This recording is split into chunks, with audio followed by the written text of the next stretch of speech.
So what's up guys? So ito nga pala yung common na tinatanong tuwing nagla-live ako. So ano daw or saan daw ako nag-i-spray ng perfume natin? So by the way guys, ito pala yung ginagamit kong perfume for the past week. Ito pala yung new variant natin is yung Intense. Ayan guys. So number one tip, dito ako nag-a-apply ng fragrance guys. So ito yung gagamitin ko today, itong Intense natin na product. So dito sa leeg guys, sa pulse point natin sa leeg. So pag may kausap kayo guys, yan, magpo-project siya guys. Kaya naman sa pulse point ko pinapalagay guys, kasi siya nagpo-produce siya ng heat ng katawan natin. So pag may mga kausap kayo guys, naaamoy nila yung fragrance nyo. So may mga fragrance kasi guys, na hindi malakas ang projection. So mas maganda guys, sa mga pulse point kayo maglagay para maibato ng katawan nyo yung perfume. Parang ganun guys. So yun yung number one tip natin. So ang number 2 tip ko guys, dito sa pulse point natin sa wrist. So pag may aabot kayong gamit guys, mas naiiwan yung fragrance, diba? Parang kuwari, may inabot kayo sa kilala nyo.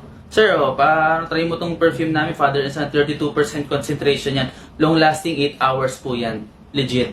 So, ganun guys, no? Parang naaamoy niya yung fragrance or mas na-extend natin yung projection ng fragrance kasi nga, nandito sa pulse point natin. So, pag may kausap kayo guys, ganyan-ganyan yung kamay nyo. Diba? So, third thing, saan kayo maganda mag-spray ng pabango? Dito rin ako nag-spray guys, dito sa likod ng bato ko.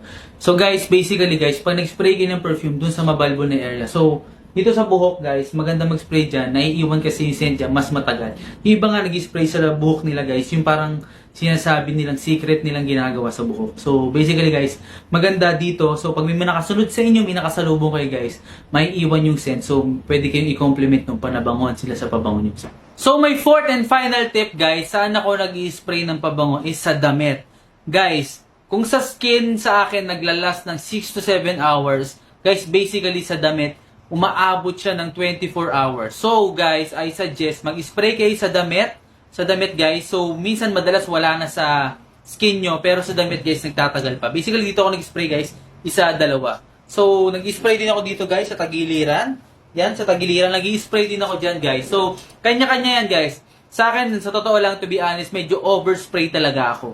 So kanya-kanya po yan guys. Pero pag masyadong matapang yung perfume, medyo nagle-less lang ako. Less is more, sabi nila sa fragrance, no? So, 5 to 7 times ako nag-i-spray ng pabango. So, guys, that is my 4 tips on how I spray our fragrances here at Father and Son.